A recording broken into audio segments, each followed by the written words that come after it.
سورۃ المومنون قرآن مجید کی ایک مکی صورت ہے۔ محمد اسد صاحب نے اپنی کتاب دا میسج آف دا قرآن میں اسے دا بلیورز کا نام دیا ہے۔ اسد صاحب کا ترجمہ اور تفسیر بہت عقلی، گہرا اور منطقی انداز میں ہے۔ وہ لفظوں کے اصل معنی، انسانی فطرت اور پچھلے انبیاء کی داستانوں سے قرآن کے پیغام کو جوڑتے ہیں۔ سورت کا مرکزی خیال حقیقی مومن کی کامیابی ہے۔ جو لوگ ایمان لائے اور اس کے تقاضے پورے کیے، وہ دنیا اور آخرت دونوں میں فلاح پائیں گے۔ یہ سورت دو بڑے حصوں میں تقسیم ہے۔ پہلی، حقیقی مومنوں کی صفات، آیت 1 سے 11، جو لوگ کامیاب ہوئے۔ دوسری، توحید، قیامت اور پچھلے انبیاء کی داستان، 12 سے لے کے 118 تک۔ عقلی دلائل، قدرت کے نشانات اور انکار کرنے والوں کی تنبیہ۔ اسد صاحب لکھتے ہیں کہ یہ سورت ایمان کی بنیاد، توحید، رسالت، آخرت کو واضح کرتی ہے اور بتاتی ہے کہ ایمان صرف کلمہ پڑھنے کا نام نہیں بلکہ ایک مکمل طرز زندگی ہے جو انسان کو اخلاقی بلندی بخشتا ہے۔ پہلا نقطہ، کامیابی کا حقیقی تصور۔ سورت کا آغاز اس جملے سے ہوتا ہے، یقیناً مومن کامیاب ہو گئے۔ اسد کہتے ہیں کہ یہاں لفظ فلاح استعمال ہوا ہے، جس کا مطلب صرف دنیاوی ترقی نہیں بلکہ روحانی شادابی اور اپنی صلاحیتوں کو مکمل طور پر پا لینا ہے۔ ان کے نزدیک مومن وہ ہے جو اپنی زندگی کو اللہ کے بتائے ہوئے فطری قوانین کے مطابق گزارتا ہے۔ دوسرا نقطہ، کامیاب مومنوں کی 6 صفات۔ محمد اسد ان صفات کو صرف مذہبی رسومات نہیں بلکہ ایک مثالی کردار کے طور پہ پیش کرتے ہیں۔ پہلا ہے خشوع، یعنی نماز میں عاجزی۔ یہ صرف جسمانی حرکت نہیں بلکہ ذہنی یکسوئی ہے کہ انسان اپنے خالق کے سامنے کھڑا ہے۔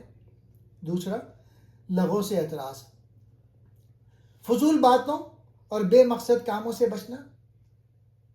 اسد کے مطابق ایک مومن کا وقت بہت قیمتی ہوتا ہے، وہ اسے لا یعنی کاموں میں ضائع نہیں کرتا۔ تیسرا، زکوٰۃ کی ادائیگی۔ اسد اسے روحانی پاکیزگی کا عمل کہتے ہیں جو انسان کو خود غرضی سے نکال کر دوسروں کی مدد کی طرف لے جاتا ہے۔ چوتھا، پاک دامنی، اپنی جنسی جبلت کو قابو میں رکھنا اور اسے صرف جائز حدود یعنی نکاح تک محدود رکھنا۔ پانچواں، امانت اور عہد کی پاسداری، سماجی معاملات میں دیانتدار ہونا۔ چھٹا، نمازوں کی حفاظت، اپنی روحانی حالت کو مسلسل برقرار رکھنا۔ تیسرا نقطہ، تخلیق انسانی اور ارتقاء۔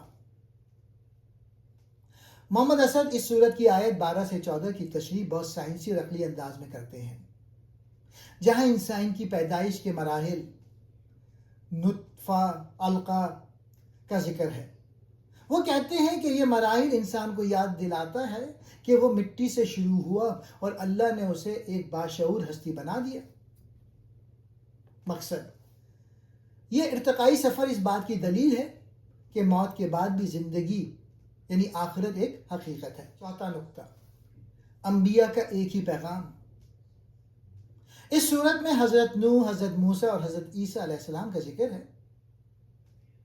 محمد اسد یہاں ایک اہم نقطہ اٹھاتے ہیں، تمام انبیاء ایک ہی امت یعنی برادری سے تعلق رکھتے ہیں، ان سب کا دین ایک ہی تھا، لیکن بعد میں لوگوں نے اسے فرقوں میں بانٹ دیا۔ محمد اسد اس فرقہ واریت کو انسانی گمراہی قرار دیتے ہیں۔ پانچواں پوائنٹ، کائنات کا مقصد، دا پرپز آف لائف۔ سورت کے آخر میں ایک بہت ہی طاقتور سوال پوچھا گیا ہے، کیا تم نے یہ سمجھ رکھا ہے کہ ہم نے تمہیں بے مقصد پیدا کیا ہے؟ اسد کا تبصرہ، وہ کہتے ہیں کہ کائنات کا ذرہ ذرہ گواہی دے رہا ہے کہ یہاں کچھ بھی فضول نہیں ہے۔ انسان کی زندگی بھی ایک بلند مقصد ہے اور وہ ہے اپنے اعمال کے ذریعے اللہ کی پہچان حاصل کرنا۔ خلاصہ، محمد اسد کے مطابق یہ سورہ ہمیں بتاتی ہے کہ ایمان صرف ایک دعویٰ نہیں ہے بلکہ یہ ان اخلاقی اور عملی صفات کا نام ہے جو انسان کو حیوانوں کی سطح سے اٹھا کر خدا کا بندہ بنا دیتی ہے۔